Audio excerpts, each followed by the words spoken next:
Hello, everyone. Welcome to Leading the Band. I'm here, your host, Barbara's Box, with the amazing super hip hop star Max Star. What What's up? up? What's goody? And the lead singer from the band, Belena, metal, rock, hardcore, if I can say hardcore, for some fans. Rachel from Rachel Black. There you go.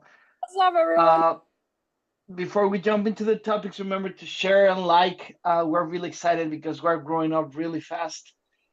Believe it or not, we have 8,000 likes in a short from leading up the That's band. So that's that's pretty awesome. cool. Yeah.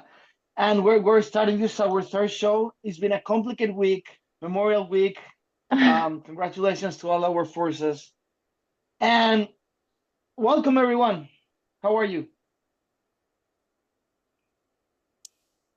Oh, I Wow. thought you were talking to the crowd. No, no, I'm not. How are you? No, how are you too? It's How are been you, a Meg? long week. Oh, good, good. Blessed. Busy with the kids. Mom life on full effect, like super, super duper effects right now. So, but we're good. We're like I said, we're blessed and ready to start a new week. There you go. What about you, Rach? How are you today? Doing great. I've been busy. Just got done with some band rehearsal, and yeah. Wow. Good. Well, I've been laying down in bed the whole morning, so I'm glad that you guys are here. So today, we have a specific topic that we decide to discuss because it's been a few comments over there saying that the people really appreciate that we're giving them insight, right, to how the process is and all the situations and things that we're gonna go through. So you want to present what the show is about today, Rachel? Yeah, Rachel, you want to talk about that? absolutely. So I guess today we're just gonna kind of talk about just the clash that's between, social media and traditional media in the context of how it relates to us in the music industry. Yeah, and it's really important how to understand the two because we're living in an era that everybody thinks that you gotta go digital, but the reality is the record labels as well continue going to normal media because now normal media is projecting into digital media,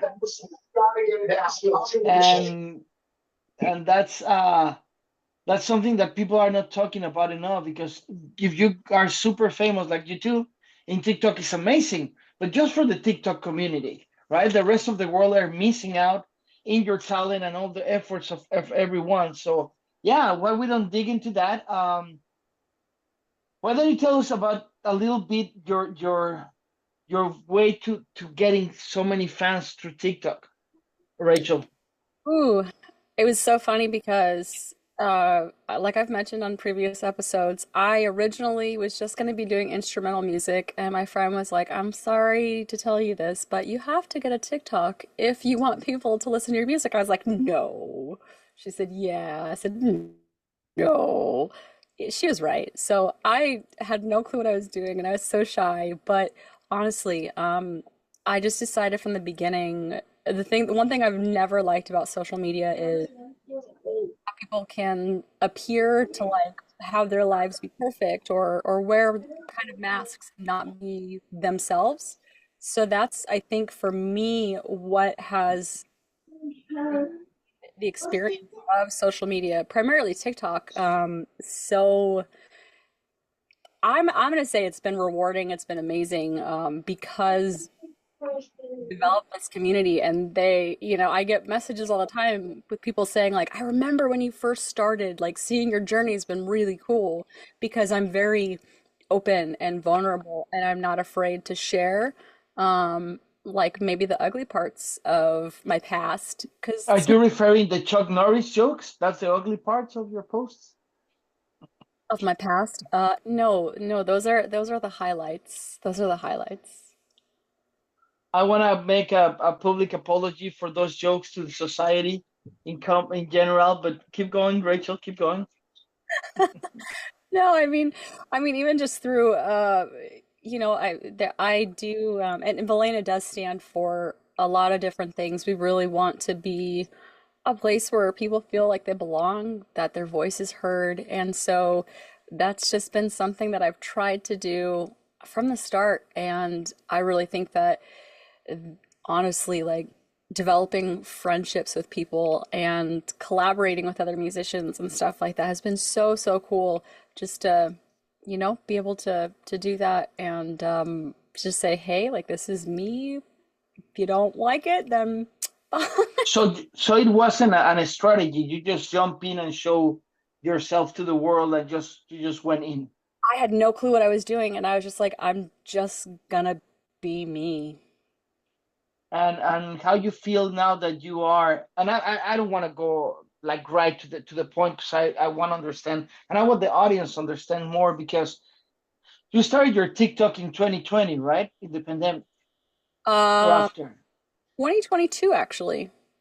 Wow, I'm next month will be my like 2-year anniversary. wow, that's not too long ago. What about you, Meg? How long ago did you start your TikTok? 2022. Look at you, 2022 girls. Yeah, Yeah, I but did you got it a lot of because following. I got a lot of most of my followers I got because I started going live on there.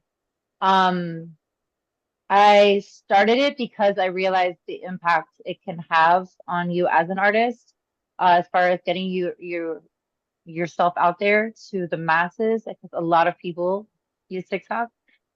TikTok trends. I mean, it speaks to the younger crowd. There's people of all ages on TikTok. Everybody has, you know, their taste, and hopefully you can reach more people's ears and eyes and see if you meet, what they're looking for, musically, whatever, sonically. You wouldn't be able to do that, I feel like, without TikTok. I think even with Instagram, it's not as um highly impactful as TikTok. TikTok is really crazy. A lot of people have blown up off TikTok just doing open verse challenges and whatnot. So actually the crazy part is when I got on TikTok, I wasn't able to be on camera. At that point, I was off camera for a full year. And it was towards the end of that year that I got on TikTok, and I was putting on videos that I had made on Voicey. So basically, you make the song on Voicey, and then you can make like a little visual. And I just put a few of those videos up, but I wasn't on camera. I had made a little cartoon memoji face, and that was like my visual. It was like a little rapping memoji. So if you go on any of my, Instagram or TikTok, if you go all the way like between 2021 and 2022, you're gonna see that like image, and that's just because I couldn't get on camera. But once I could get on camera, I was so excited to like jump on an open verse, and like I don't know, just it all started happening once I started doing that. I met a lot of people on TikTok, artist wise, and I even recorded my first song on my own. Was a beat that I won off of an open verse challenge on TikTok. I won the beat. I won like $100 in the beat, and I had to choose my counterpart, which he was also like on the open verse challenge, and I chose him, and now that's a song on my own with Reese that you can stream everywhere. It's just really cool. And even the guy that mixed it, Mozart, he's off TikTok. So big shout out to TikTok. All right, buddy, watch out. Go this way. Go this way. It's really, yeah. TikTok It's so is powerful. Yeah. so powerful. However, believe it or not, people is being discovered by TikTok, but then if they don't do normal media, they just get stuck in there, right? That's what Oh yeah, they you just actually jump stuck in from there. TikTok land. Yeah, and that's amazing when you have 3 million followers, 15 million followers. But when you're in the thousand, like everyone here, sometimes it becomes repetitive, the people that is following us. And it's like I say, it's great for the TikTok community, but we can forget about all the social media. Nowadays, I think I'm overwhelmed, because you have, I'm gonna start from the ones that I use less, right? LinkedIn, Facebook, Facebook business, WhatsApp business, Instagram, Instagram Reels, and TikTok. And it's sometimes and X, right? X, I barely use it. And Oh now my God. Threads. by Instagram. So it's so many I use that any it's of that. becoming a little complicated to dominate and navigate to all those spaces.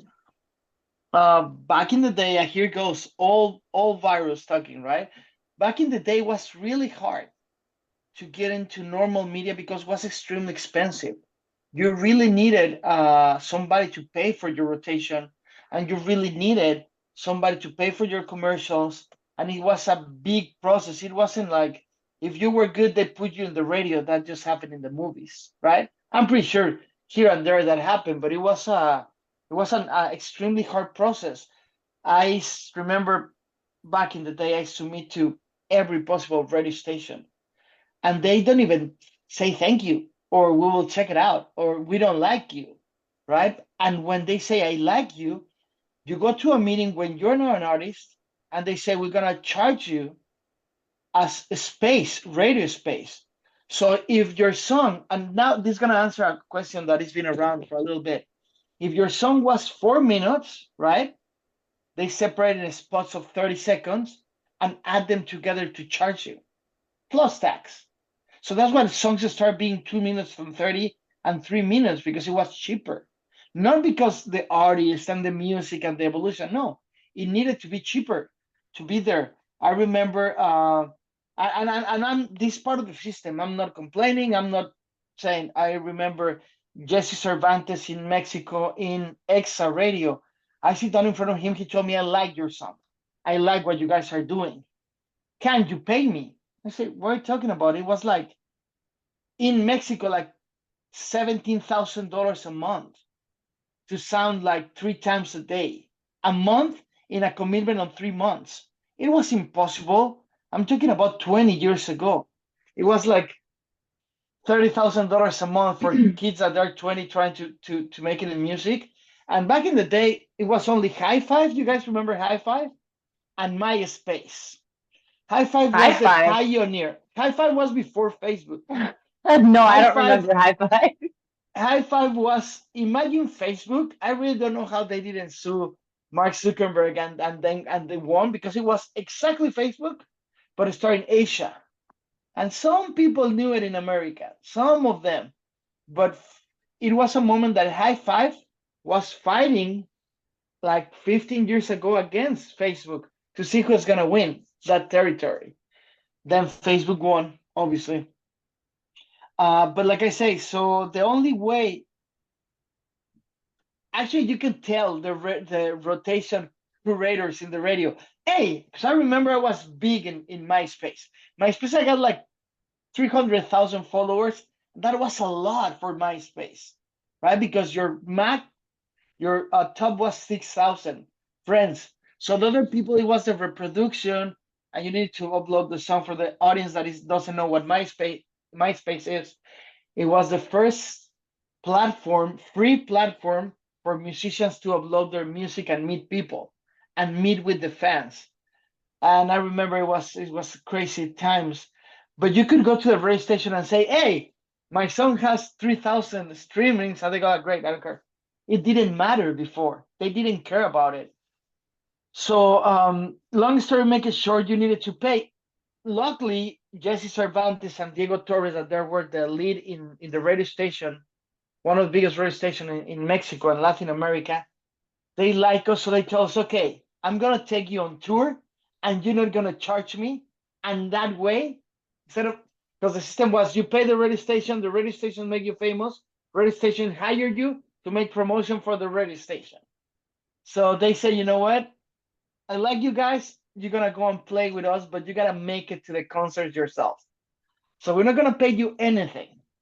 So the first 6 months, we were actually going by ourselves to be able to pay till actually I became a thing, right, in the radio and it started. But that was just the radio, because if you wanted to go to TV, it was a nightmare.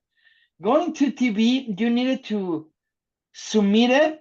They will need to require you, and you're hoping that the TV show was so famous that they've run out of talent for them to invite you. In Latin America, nepotism, right? And compadrismo, that's another word that I'm going to share with you today, is the friendship, right? The connection matters more than talent. So if you were if you know somebody or that person know the producer, you might go play a song and that's it. That being said, it was complicated and it was too intricate. Let's assume that, and this is an independent way. Let's translate that to nowadays. You, the most successful thing about TikTok is free. You don't Yeah. need to pay for anything if you don't want to. Instagram, remember that 5 years ago you needed to pay, and then like 3 days ago they want to verify you. And remember X that they were trying to pay you everything. I mean that you need to pay for a lot of extra features. It's becoming trendy now, and it's becoming a second adaptation of what media was. My biggest success was having billboards, right, in Mexico, and I feel so proud about that. The song was in the radio. We were touring. We were selling albums. We getting signed by a record label, but we made a deal to have billboards in the city. So that was huge for me. I remember that the girlfriend that I was dating correct the video because it was a digital billboard, right? So she's like, "Let me fix it." She her name is Monica, right? She was studying design or something like that. And we finished, and she's like, "No, no, this is totally wrong," and she did it correctly. And then we uploaded and we watched it in the city. It was crazy. Now you can just go and pay it really easy through online, right? It's not an entering credit thing anymore. The world has been so digitalized that you could be like you say, Meg, you can explode from TikTok, and now the record labels and the radio are looking for talent. It become a Yeah, once seating, a camp. Yeah. once something goes viral on TikTok, like song wise, just those 15 second sound bites, everyone will just do a little dance to or put it in their video when they're showing what they're doing on TikTok. It's the same song over and over again. Boom, boom, boom. There's even a TikTok top trending, right? Like charts. They have charts. So these are the songs that radio stations, if they hear it first on TikTok, they're gonna put it on the radio station. They're gonna play it. You know, you don't need to have a radio station now. Like TikTok is everything as far as like getting to the masses. And like you said, it's free. It's amazing. You can pay for promotion. You could pay to get your video on a Yeah. bunch of For You pages. But if they choose to have something of yours go viral, it could be a huge moment for you and a huge like, step in your career, really. I don't know if you are girls, gals, know a girl called Natalie Jane. She exploded on TikTok doing the. I remember when I lost my mind that she went crazy. I was following her before that because I saw her singing like in the scroll, and I was like, oh, she's a really good singer. And then when she did that, she went like 20 million views. Yeah. What happened after that? She got signed by a big record label, and now she's getting the billboards. Now she's in, Yeah. right. But funny thing, she's not in national radio, and I found that surprising because she got billboards in LA. I saw them. I seen them in TikTok. She's going on tour to Europe and the States, and in the small venues, right? But everybody, we as artists love that. But she's not in the national radio, so it makes me ask myself, and I ask to the audience, this is why. Why? Because they want to keep the segment just the fans on TikTok. Because if she got like 7 million followers, she doesn't need more followers to play, get Yeah. merchandise. She's a success already. But if I find funny that she keeps doing the same, you can tell that they told her, you keep doing the same, we're gonna get you on a tour, we're gonna get you some billboards, and go on. I don't see a. I mean, I really don't know if they have a distribution deal. I don't know. I don't know anything. But it finds weird to me that she went and explode so gigantic, and it's no more about her. I'm wondering if the record labels are or the normal media are trying to see how much TikTok is gonna survive, right? I mean, we all know that every 3 months they tell us that they're gonna put it down. Well, if it did get banned. Basically, we have like a year, well, less than a year now. They have to make some sort of deal. So use it while we got it. Yeah, Use it while we got it. I'm wondering what's gonna happen if it actually goes down. If the media will start getting more expensive, because now if you want to be in the radio, it's thousand, $1,500, $2,000 a month instead of 20,000, right? Because radio is dying in a first impression, but it's not. It's not, because radio has deals with a specific reproduction systems that we listen in Walmart, in Target, in the bank, and those reproduction deals are making the radio survive. Yes, it's not the same as when we were. I mean, I'm not that old that I sold vinyl and cassettes, right? But I sold CDs. Just totally different than now the streams. But there's people that still buy CDs and even vinyls and even cassettes, Hmm. right? It's just a small niche of collectors.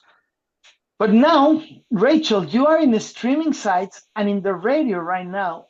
Do you feel a little difference between those things? Besides the money input, of course, I'm talking about the money. If there's is a feedback stronger? Um, I think that this is our first like run for radio campaign. I haven't noticed, I'm waiting. I can't wait to see like what, the metrics are and everything. But honestly, like, um, I mean, there was a couple radio shows that aired us, and we did get like printed in some magazines and stuff. So I would say that that's kind of cool because it makes you feel like you have a little bit of like tangible credibility Validation. behind yeah, you as an artist, and you know that like Hmm. played on the radio, it's going to be people who probably would have never listened to your music before, and then And I remember we were having a meeting with the record label with Rachel. I'm really thankful to be part of her team when it comes to negotiations. And the record label was saying, "Can you relaunch your first single, right, to the radio?" And obviously, as artist, Belena wanted to launch the next single, but it was a something to explain to the artist that the TikTok community got that experience of first single, second single. Now it's third single. But the world in the radio, that people that listen to the radio, meanwhile they're working, meanwhile they're shopping, meanwhile they needed to live the experience from the first single. So it's again, it becomes intricated, it becomes hard because now you're attacking several enemies, if you will, right? But with the same bullet. So you need to have that special bullet like JFK, magical bullet, to go Oh my. radio, magazine. I know, you know me, man. I'm always gonna be dark. I sing metal. Come on. I will never sing a cover of Happy. I promise. So, but Huh? but I mean, Never say it, never. I will never say happy. You know what is funny? Let me pause.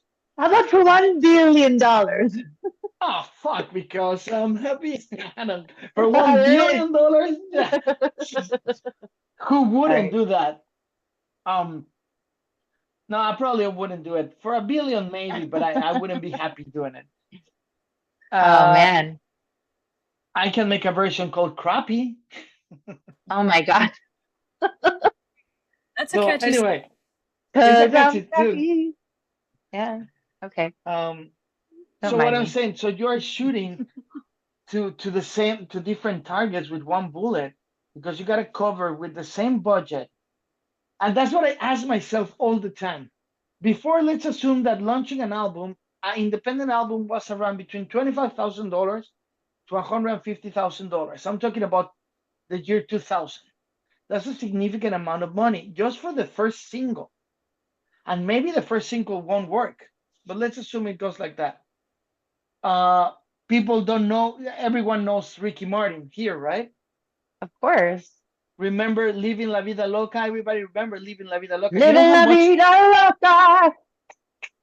you remember that it was everywhere, that song. You guys remember?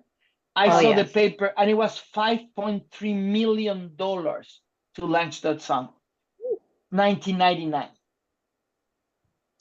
5 million bucks. But what happened? Everybody knew. And then you have a No. big yes. While you're watching football, right? Ooh, football. It's not football season. I'm listening to you. Ah, I don't know. It's football season. No, We have the it's X. not. No, it's hockey. The Panthers just lost in overtime. Go ahead. I knew. I knew. We know you, Meg. We know you. Yes, Meg is a fan and she's watching games. Uh, anyway, so Oh, and what? But what happened when you have a budget like that and you have the talent? Let's assure this. You can have a lot of money, but if you don't have the talent, it's not going to work because they won't open the doors for you. There have been examples, mm. but if you realize, tell me one that doesn't have talent, Meg. Not your personal taste, that you really believe that they don't have talent. Somebody attack them. Who cares? Well, you just mentioned Ricky Martin. I mean, have you heard Ricky Martin sing without auto-tune? Or no, that was Yeah, I Enrique know. Iglesias. Sorry, Enrique Yeah, Iglesias without yeah, because auto-tune. I know So Ricky in person. auto-tune I has know. helped a lot of people. Like even my girl Britney Spears, who I love Britney, and she really can. She has a really nice voice. Like when she wanted to sing like herself, but they made her, I don't know, sound like a certain way. And she wasn't like the strongest singer. She was just more of like this performance. But with a little auto-tune, she sounded just perfect. You know what I mean? So. But still, she was talented. Yes, she has the ability to sing. But some people I feel like they're not just there because of their voice. Like it's a whole package deal, No, you especially need in to be that a time in whole the package. 1990s when you had Britney Spears and freaking Ricky Martin. It was the whole performance. It was the music video. It was the performances on like TRL. You know what I mean? Like you had all of that at that I time. mean, but in that pop area, I got what you say, right? Hmm. But you gotta have Okay. an X factor, because X Factor. okay, Yes, these people do have an X Factor. let's assume that Britney was an amazing singer, but she couldn't dance or she was overweight, she wouldn't have the chance. That was the 90s and the 2000s. I'm I not don't saying that know, is because correct. no, no, I wouldn't say that. If it's a strong enough voice that everything else is overlooked. You know what I'm Give me saying? an, But give me an example, okay, please. Adele, when Adele first came out, she was a little bit on the heavier Yeah, side, but but she people were wasn't the talking that you're 90s and saying the 2000s. That was later 2000. on. Okay, okay, okay. I feel you. And you're talking about the 90s and early 2000s I pop say 90s era. and 2000, that area, you needed to be good looking, know how to dance, Yeah. know how to perform. In the 2000, Adele break the mold, but what happened with Adele after? They told him, you're amazing, girl. You need to lose weight. Adele's still going strong. She looks good too. Yeah, but that's what I'm saying. You need to become, it's like a checklist. You got to be a good singer. You got to have good songs. You got to have a good team. You got to have a budget. You got to look good. You didn't take care of yourself. Because imagine that we weren't performers and singers, that we were a car. Would you buy a car with three wheels, even if it looks correctly, or the motor is going to fail? Or maybe it doesn't have the seatbelts on. And this is a business at the end of the day. I'm not saying that I agree with this audience. I'm just putting the facts that I have seen Yeah, in like so many years. hmm. Like, honestly, I eat all the time. I wish I could be like Midlove, right? But even Midlove lost weight for the release of the album, but they can go big again, His right? name was freaking Meatloaf. I mean, I know, but it's like one in hundred and millions. People don't even know that "Living La Vida Loca" was a cover from an alternative rock artist from Puerto Rico, and it's an amazing. The original song "Living La Vida Loca" is about heroin and a guy mm, in New York getting high heroin, and he's living La Vida Loca because that's there's a living the crazy gang. life.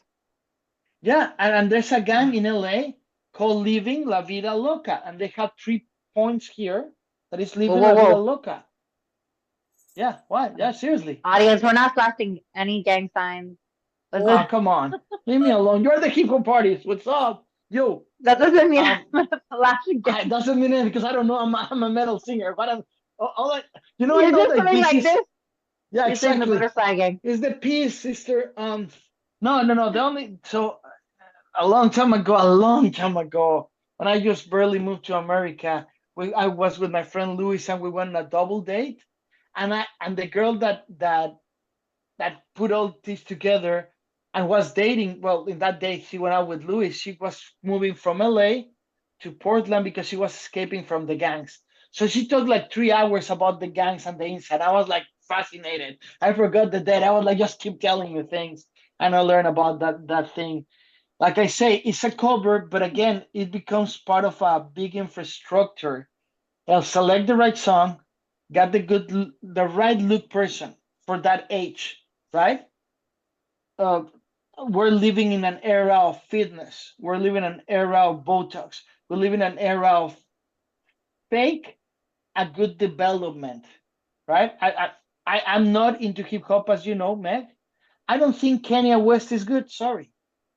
I think that he's a really smart guy in marketing.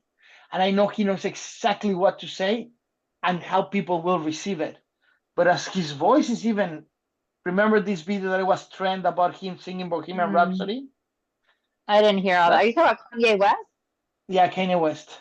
Um, I feel like what the thing with Kanye is he is super talented producer, and he had like when he first came out, I was loving his music, his bars, his schemes. I loved it. But I just feel like something along the way changed, and it's just now it's just uh, it's not hitting the same. It's not hitting the same. And he might be a little cuckoo too as well, which is cool. Hey man, we're all a But little crazy.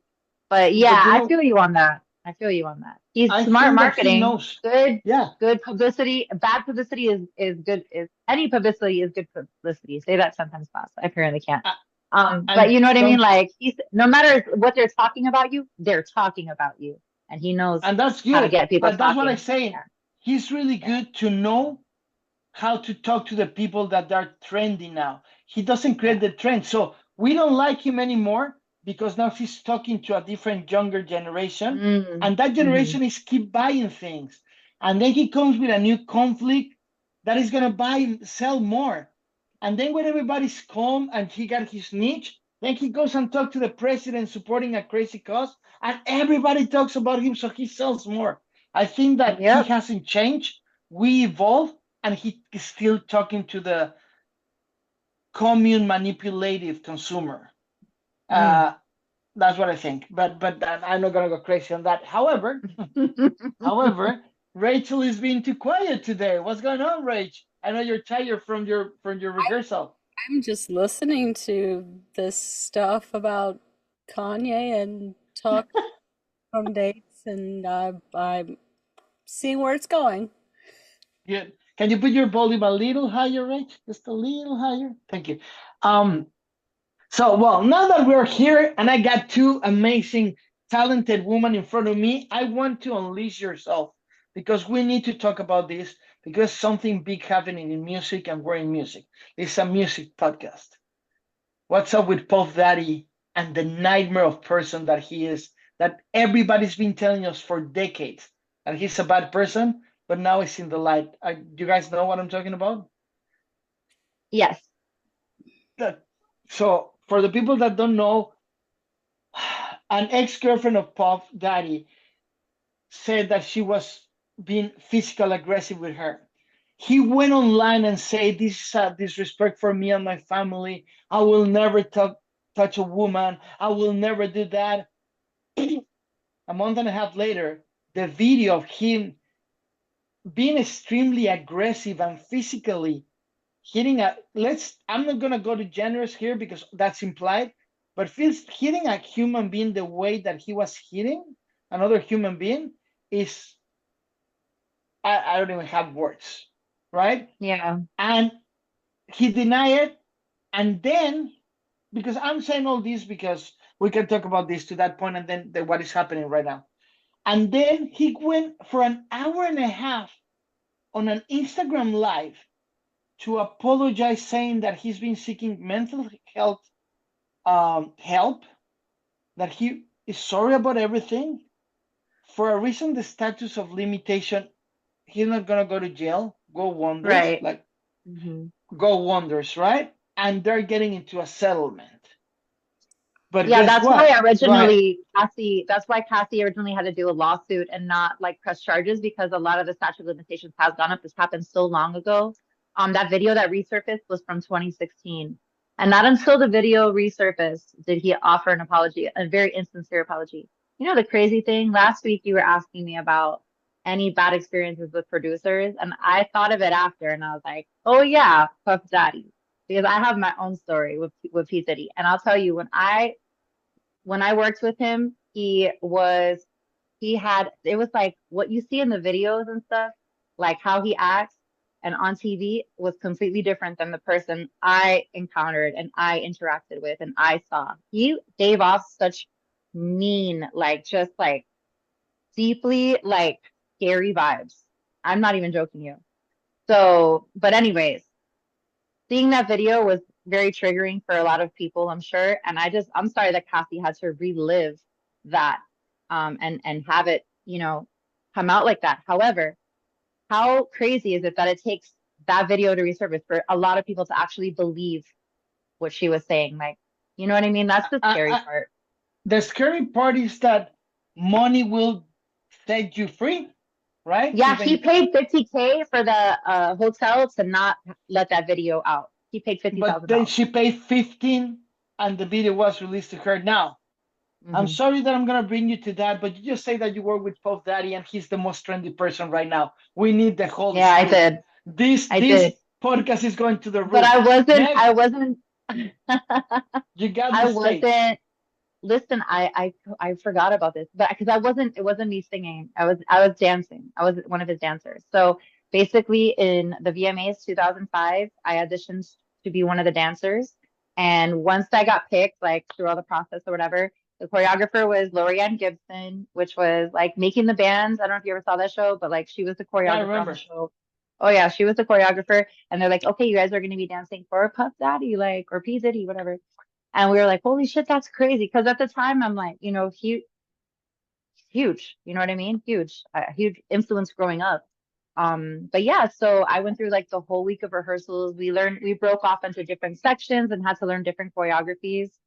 And then this is the craziest thing because okay, this was Hurricane Katrina before it turned around and hit New Orleans. It went over Florida first. Like we got hit. It was like a cat 3 when it hit us. So this was the same week of the VMAs. And when I tell you, we did rehearsal after rehearsal. So one morning, they're like, okay, um, Diddy's on his way. He's coming from Star Island. They go, how far is Star Island from here? I'm like, yo, like 10 minutes. Like, he'll be here in 10 minutes. That man walked in the room and like, it was like time stopped. And he like walked in and I was like, holy shit, that's Puff Daddy. Like, but he Yeah. walked in and he had to like kind of walk through our group to like in the choreography. We were like kind of like doing like floor work and he was supposed to walk through us. And when he did, when I tell you I felt this such negative energy off this man, I just like, mm-mm. He watched what we did. He's like, no, he tells her, he's like, change it. I don't like it. He told her Well, after this full week that we had been doing the same choreography, he's like, I don't like anything about it. Change it right now. And we were like, oh shit. So we had to start changing stuff. We did the rehearsal at the actual venue, which was called the American Airlines Arena at the time. It's where the Heat played, not called that anymore, but the AAA, whatever.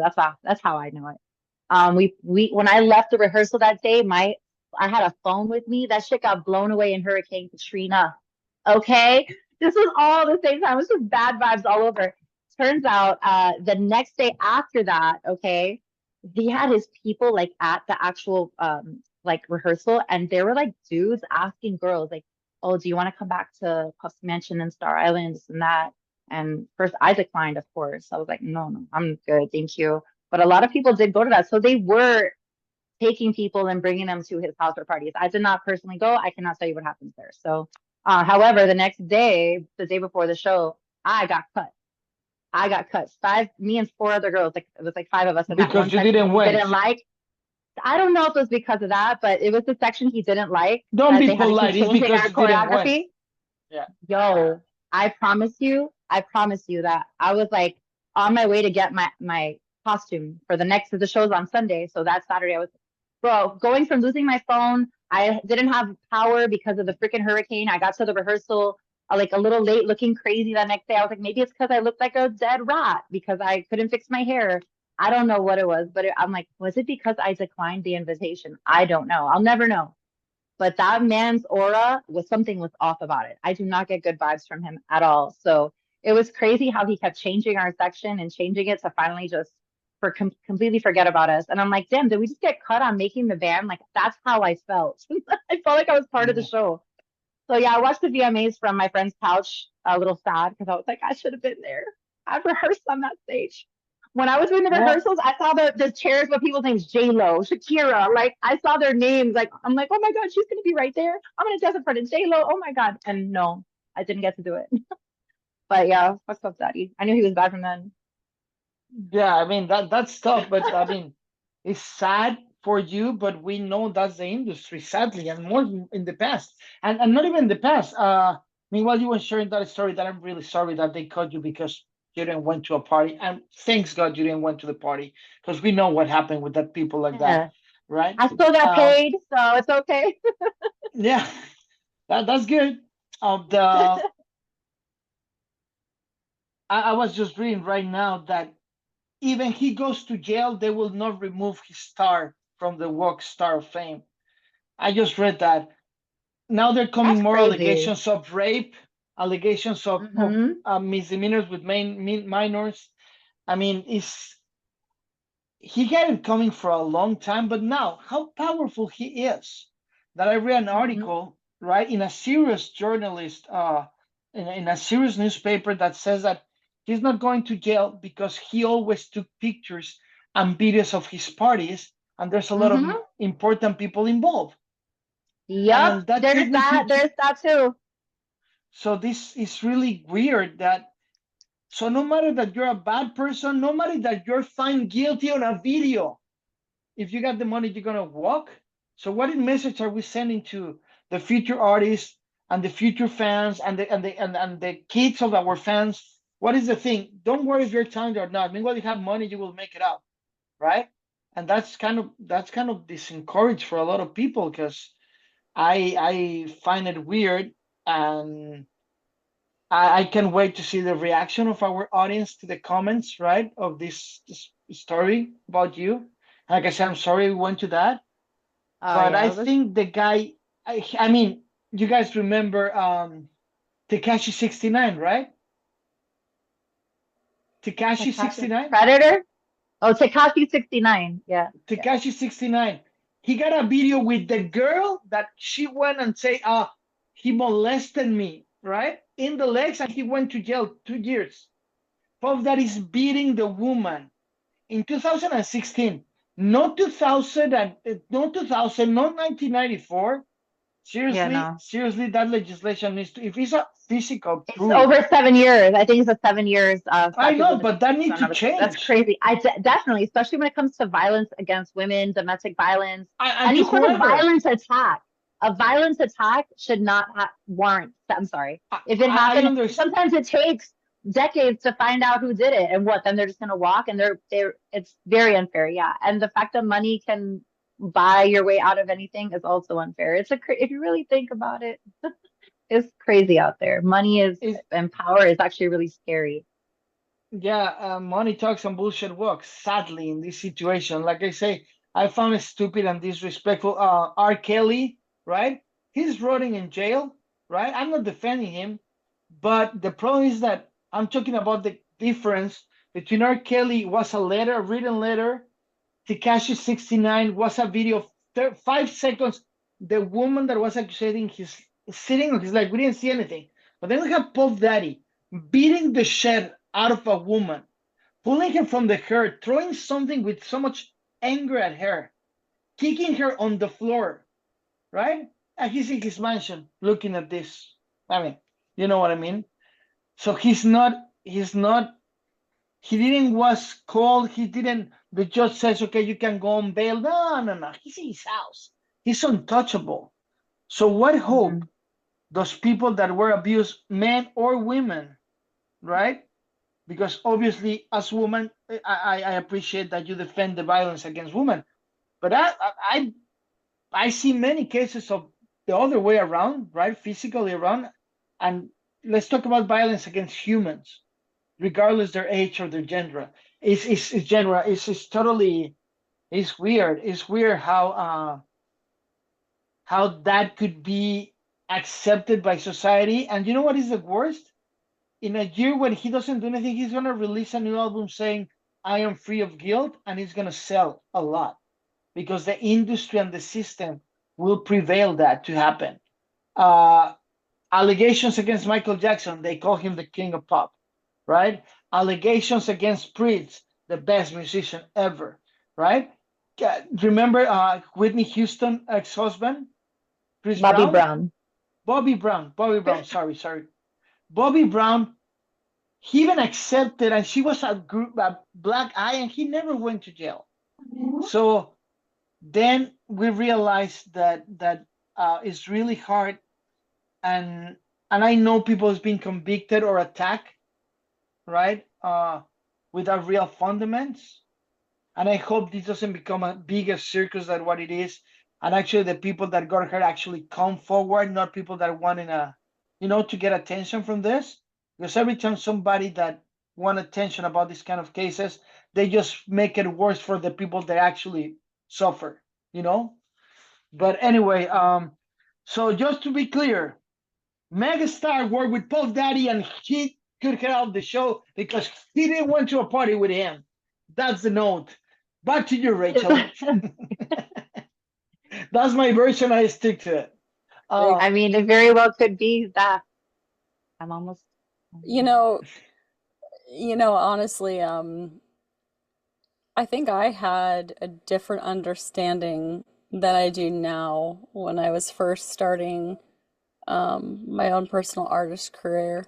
When I decided that I was going to, and I wasn't sure, that Valena was going to be a band. I just wanted to, I was an EP at first. And I feel like my eyes were opened to a lot that I had no idea. And it's really sad, because a lot is pay to play, you know? And Everything. that's unfortunate, but that's like for everything. Money talks. Everything. Money talks. Mhm. Because it's a business. I mean, OJ had the money to pay for an excellent lawyer. Just sorry. That's what. If the glove don't fit, you get a quit or something. You like get that. I a don't quit. remember. Yeah. Listen, I heard a whole new side to the OJ thing, and his son may have done it. So look into that. It's crazy. Oh my God. Oh my God. Now you hit it. The next episode, OJ Simpson perception. Because I'll go and listen. Look into it. He has a son that may listen. I always thought OJ did it till about 2 weeks ago when I heard this side. I'm like, he was protecting his son. Yeah. That's why he was driving the Bronco, because I think the son was ridding some evidence. I don't know what, but they were taking the heat off his son and giving it to him. The blood that was in the Bronco obviously was his DNA, because that's what his son. And actually, the son saw that and tried to become in his father goodwill, if you will, because he tried just to go and kick the shit out of the new boyfriend because he saw her as a mom. And that's something to consider. That it's been talked. I'm a super fan of that. So you guys seen that? Look into it, Rachel. I know. She's like, no, OJ did that shit. Oh my goodness, I watched so many documentaries about it. There's a new documentary. There was a show. Amazon. I forgot which. I think it was on Lifetime, or I'm not sure what, but they had a whole hour every week. I forgot when, and it went over the whole trial and everything. It was really good. Yep. But I don't know if you guys watch America. I mean, OJ Simpson versus USA or something like that at the show. Yes, and in Netflix. Netflix. David Schwimmer played. The guy from Friends. This is the one. He played that's in Netflix, an amazing show that is really good. You gotta watch it. Yeah, it's so good. I seen it when it first came out, on TV, but I guess now they have it on Netflix. But it was good. I think the thing about it was, if his own attorney struggled, which that was depicted truthfully. The problem that he was his friend. Kardashian, the dad from Kim Kardashian, that was his friend, but he actually was a business attorney. But he put the team together to help him because he liked him and he was his friend. And actually, OJ Simpson, the Juice, is Kim Kardashian's godfather. Well, he passed. Yeah. So you see how everything is the same. And he might be Khloe's dad. I don't think so, but okay. Kobe's dad? What are you talking Chloe's about? dad. Chloe's dad. Oh, I thought you say Kobe's dad. I go like, hell No, no. no, not Kobe. No, no, no. No, Chloe's dad. It's rumored that he might be OJ Simpson and not Rob, whatever Kardashian. Look a lot Well, like the thing is, for the age, Rob was already divorced. Not Rob. Chlo- the dad. What's the dad? Was the dad's name also Rob? The lawyer. Let's call her the lawyer Kardashian. Lawyer Kardashian. So Chris was cheating on him with OJ, and she had Chloe, and she told, she just tried to let him think it was his, but it was OJ's the whole time. I don't know. Let's I don't also know. look into I don't that. know what how we went from a movie, I mean a music podcast oh, to a gossip podcast, but I'm loving it. I'm loving it. I don't even know what happened today. We were supposed to be talking about TikTok versus real media, and now we're talking about like it's like Hollywood. But let me tell you something. We turned this That's what into happened. TMZ real quick. Yeah, let's call it different than TMC for royalties, but I'm into it. So we reach our time. Thank you very much, Meg. You took us there. Thank you for that exclusive with because the Pop Daddy thing. I can't wait for the next episode, the OJ special here and leading up the band next week. Let's go. Thank you so much, juice is Meg. loose. You're welcome. Thank you so much for having me. Shout out to everybody who tapped in. I appreciate y'all. Sending you all the love and the light in the world. Okay. Rachel, thank you very much. Yes, thank you. I'm going to leave with one nugget of advice for artists right now, since we skipped over this part. Just one little thing. If you are not willing to put in the hard work and you have the talent, you're not going to make it. You have to work your butt off. I have seen so many people throw away careers that could have been handed to them, and so much was, but they gave up at the first sign of opposition. Don't ever let a roadblock stop you. Only the people who are really hungry for it and want it and passionate are the ones that will make it, unless you had enough money. That's a different story. But for someone like me, like no is not an answer anymore. It's not if, it's when it's going to happen. And you have to have that mentality. Don't ever sell yourself short, and remember there's always going to be hard times, but something doesn't work, try something else. You have to work hard. And I want to add something. Thank you for that, Rachel, but I want to add something. Understand that part of your team is a good management business manager, because this is a business. So as you need a keyboard or a drummer, you need the aspect to understand that this is a business with investment, return of investment, projections, and that's how you're going to work. Thank you both. And in the words of the late now OJ Simpson, I'm going to say goodbye saying, I didn't do it. Thank you, everyone. Bye. Bye. Oh my God.